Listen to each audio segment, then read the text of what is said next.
今君どんな気持ち？詳しく教えてほしいよ。あなたでわからんでしょうね。今の見ていったぞ。我の名前は下コン丸。今お前がカエルを殴り飛ばしていたところを見た。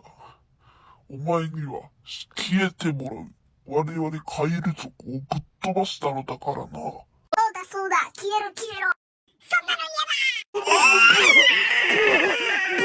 だ。